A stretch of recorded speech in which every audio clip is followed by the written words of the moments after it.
बिस्मिल्लाहिर्रहमानिर्रहीम। अस्सलाम वालेकुम। आज हम बात करेंगे पंजाब के बलदियाती इदारों के हवाले से बड़ी अहम डेवलपमेंट हुई है और हुकूमत ने बलदियाती इदारों की बहाली के हवाले से जो जजमेंट थी सुप्रीम कोर्ट ऑफ पाकिस्तान के 3 रुकनी बेंच की, उसको आज जो चैलेंज किया गया है और रिव्यू पिटीशन में नज़रसानी की अपील दायर की गई है। बड़ी अहम डिटेल्स हैं जो मैं आपके साथ शेयर करूँगा। पहले तो मैं आपके साथ काजी फ़ैज़ल ईसा साहब का वो फ़ैसला शेयर करूँगा, फिर एक बेंच बनता है, चीफ जस्टिस गुलजार साहब क्या फरमाते हैं और अब हुकूमत का क्या मौक़िफ़ है, और इस दौरान जो नून लीग की तरफ से मुख्तलिफ फोरम्स पर जाकर दरख्वास्तें दी जाती रहीं वो क्या थी, सारी डिटेल्स मैं आपके साथ शेयर करूँगा। आप जानते हैं कि ये एक केस था और इस केस में ये मामला चला जाता है काजी फ़ैज़ल ईसा साहब के पास, और काजी फ़ैज़ल ईसा साहब ने एडवोकेट जनरल पंजाब को भी तलब किया था और बहुत ज़्यादा गुस्से का भी इजहार किया था। आपको याद होगा एक मामला था, वज़ीर आज़म इमरान ख़ान ने एक जो तकरीब थी उसमें शिरकत की थी और वो पाकिस्तान तहरीक इंसाफ के वकला विंग की एक तकरीब थी। उस तकरीब में एडवोकेट जनरल पंजाब भी गए थे और वो काजी फ़ैज़ल ईसा साहब के सामने पेश नहीं हो सके थे, जिस पर काजी फ़ैज़ल ईसा साहब ने बरहमी का इजहार किया था और सवालात उठाए थे कि वज़ीर आज़म इमरान ख़ान कैसे हुकूमती ख़र्चे पर अपनी जमात या पार्टी की तकरीबात कर सकते हैं या वो कैसे अटेंड कर सकते हैं उन तकरीबात को। और आपको पता है इसके ऊपर भी काफ़ी टाइम ये मामला चलता रहा था, तब ये मामला पेंडिंग था। फिर आप ये भी जानते हैं कि काजी फ़ैज़ल ईसा साहब की इस तरह की जजमेंट्स की वजह से जो 5 रुकनी बेंच था ऑनरेबल सुप्रीम कोर्ट का, उन्होंने जस्टिस काजी फ़ैज़ल ईसा साहब को रोक दिया था कि इमरान ख़ान या हुकूमत के हवाले से कोई भी पिटीशन हो तो उसको वो ना सुने, क्योंकि वो फ़रीक रहे हैं। और इस हद तक एक जो है वो काजी फ़ैज़ल ईसा साहब की सख्त रिमार्क्स आ चुके हैं अपनी पिटीशन में भी और दौरान समात आर्गूमेंट्स में भी वो कह चुके हैं हुकूमत या इमरान ख़ान के बारे में कि अब उनके हवाले से केसेस को सुनना दुरुस्त नहीं है। ये 5 रुकनी बेंच का फैसला एक कितनी बड़ी दीवार खड़ी कर गया है कि अगर कल काजी फ़ैज़ल ईसा साहब चीफ जस्टिस भी बन जाएं तो इमरान ख़ान या वज़ीर आज़म के हवाले से मामलात उनको देख कर चलना पड़ेगा। अब जब 15 मार्च को काजी फ़ैज़ल ईसा साहब इस मामले को डिसाइड करते हैं और फाइल भिजवा देते हैं रजिस्ट्रार सुप्रीम कोर्ट को और हुक्म जारी करते हैं कि ये मामला फिलफौर भिजवाया जाए चीफ जस्टिस गुलजार साहब को, और चीफ जस्टिस गुलजार साहब इस पर बेंच बनाएंगे। चीफ जस्टिस गुलजार साहब इसके ऊपर बेंच बनाते हैं। दरख्वास्त गुजार दानियाल अजीज़ जो कि पाकिस्तान मुस्लिम लीग नून के रहनुमा हैं, वो दरख्वास्त गुजार होते हैं, वहाँ पर समाअत होती है और जो सुप्रीम कोर्ट ऑफ पाकिस्तान है उनका जो फ़ैसला है उसमें ये कहा जाता है कि जो सूबाई हुकूमत के बलदियाती एक्ट के सेक्शन 3 को आइन से मुतसादम करार देते हुए पंजाब के बलदियाती इदारे बहाल करने का हुक्म दिया था। ये जो पाकिस्तान तहरीक इंसाफ की सूबाई हुकूमत ने जो बलदियाती एक्ट में तरामीम की थी उसमें जो सेक्शन 3 था उसको कलअदम करार दिया था, जिसके तहत इन बलदियाती इदारों को काम करने से रोका गया था और इनको ख़त्म किया गया था और फिर नई हल्का बंदियाँ हुई थी और सारा मामला हुआ था। तो इस सेक्शन को कलअदम करार दिया गया था और जब वो कलअदम हुआ तो उसके बाद जो बलदियाती इदारे थे वो बहाल हो गए थे। उसकी बहाली का भी आपके इल्म में है कि जब बहाल होते हैं तो जो साबिक मेयर हैं जो पाकिस्तान मुस्लिम लीग नून के लाहौर के, वो और बाकी जो बलदियाती नुमाइंदे हैं वो पहुंच गए थे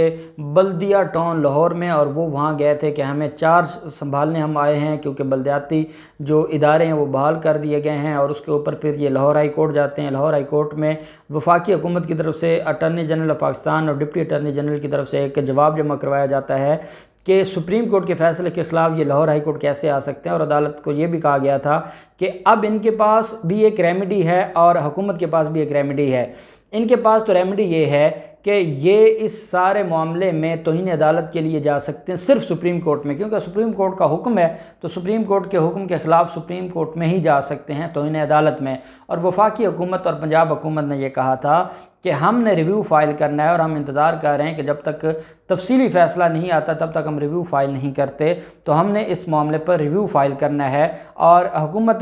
पंजाब का ये मौक़िफ़ था कि चलें जितने दिन मामला रहता है हम इस मामले को देख लेते हैं और हम इस मामले को इंतज़ार कर लेते हैं।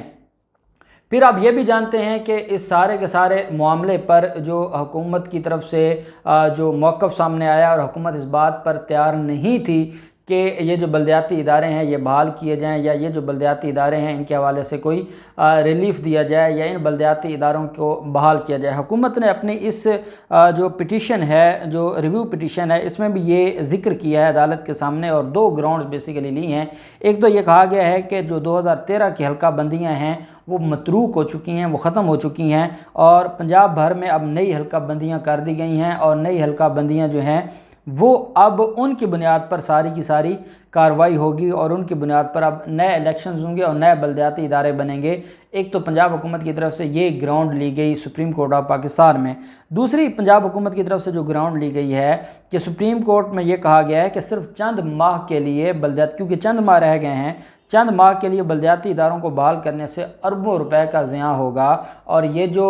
लोग हैं, जो साबिक हुकूमतों के लोग थे, और उन्होंने जिस तरीके से इलेक्शंस करवाए, जिस तरीके से हल्का बंदियाँ की, जिस तरीके से अपने लोगों को उन्होंने जो है वो मेयर मुंतखब करवाया या चेयरमैन मुंतखब करवाया, वो सारी दुनिया जानती है। अगर उनको 2-4 महीने दे दिए गए तो वो 2-4 महीने में जो बच्चा है 2.5-3 साल के वो जो है वो तरसे हुए हैं, तो उन्होंने तो दो चंद माह में जो रह गए हैं तो उन्होंने कुछ भी नहीं छोड़ना, और अरबों रुपए का ज़िया हो जाना है, अरबों रुपए का नुकसान हो जाना है पंजाब हुकूमत को, और इतना बड़ा नुकसान बर्दाश्त नहीं किया जा सकता। ये चंद दिन पहले पिछले हफ्ते एक दरख्वास्त लाहौर हाई कोर्ट में दोबारा फाइल करवाई गई पाकिस्तान मुस्लिम लीग नून की तरफ से, और ये कहा गया कि हमारी दरख्वास्त सुनी जाए बल्दियाती इदारों के हवाले से, जिस पर जो एडिशनल एडवोकेट जनरल थे पंजाब के, उन्होंने अदालत को बताया कि इनकी तौहीन अदालत पेंडिंग पड़ी है, और वो जो मेयर्स हैं जिनका असल में केस बनता था, जो इसमें जो एग्रीव्ड पार्टी थे, उनका जो मामला है वो पहले खारिज हो चुका है। उनको लाहौर हाई कोर्ट पहले डायरेक्शन दे चुकी है, लाहौर हाई कोर्ट उनको बता चुकी है कि आपका फोरम ये नहीं है, आपका फोरम सुप्रीम कोर्ट है। तो अब दोबारा ये जो दरख्वास्त फाइल करना है, ये अदालत के प्रोसेस को मिसयूज़ करना है या अब्यूज़ करना है, वो दरख्वास्त भी खारिज हो गई थी। अब ये बल्दियाती इदारे जो हैं ये सिर्फ ये चाहते हैं कि क्योंकि अब अगर बल्दियाती इदारे बहाल होते हैं, और आपको पता है काजी फाजिसा साहब की जो जजमेंट थी और उसके बाद फिर जो जिस तरीके से मामलात चले, तो ये चाहते हैं कि बल्दियाती इदारे बहाल हो जाएं, क्योंकि पंजाब में पाकिस्तान मुस्लिम लीग नून का बल्दियाती इदारों पर एक बहुत बड़ा एक तरह का उनका एक इन्फ्लुएंस है या कब्ज़ा है या उनके लोग हैं। तो ये चाहते हैं कि इनको बल्दियाती इदारे कम से कम पाकिस्तान मुस्लिम लीग नून के हाथ में आ जाएँ, और ये जो मामलात हैं एडमिनिस्ट्रेशन के, ये इनके हाथ आ जाएँ, और फिर इन्होंने जो जिस तरीके से मुल्क को पहले लूटा है, अब इनको दोबारा मौका मिल जाए। और यही इनका रास्ता बंद किया गया था पंजाब हुकूमत की तरफ से। पंजाब हुकूमत के पास कोई ऑप्शन नहीं थी, और आप जानते हैं कि बल्दियाती जो इदारे पहले भी रहे हैं, वो बजाय इसके कि कौम की खिदमत करें, वो जिस तरीके से जो करते रहे वो सब जानते हैं। तो अब और दूसरी बात ये थी कि ये डेली बेसिस पर लड़ाई रहनी थी कि वो ब्यूरोक्रेसी को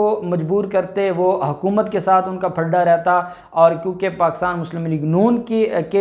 मेजॉरिटी थी बल्दियाती इदारों में, तो पाकिस्तान तहरीक इंसाफ की पंजाब हुकूमत थी। तो ये एक इतना बड़ा कंट्राडिक्शन था कि आपस में ये लड़ाई चलती रहती और ये लड़ाई कभी ख़त्म ना होती। इस वजह से पंजाब हुकूमत ने ये किया था। अब देखते हैं कि सुप्रीम कोर्ट ऑफ पाकिस्तान में इसको चैलेंज किया गया है, सुप्रीम कोर्ट में कब ये फ़िक्स होती है, और फिर उस पर सुप्रीम कोर्ट क्या रिव्यू में कोई बड़ा रिलीफ देता है नहीं देता। जो भी डिटेल्स होंगी हम आपके साथ शेयर करते रहेंगे। अल्लाह पाक पाकिस्तान कामयाब नासिर हो। बहुत शुक्रिया। अल्लाह हाफिज़। पाकिस्तान जिंदाबाद।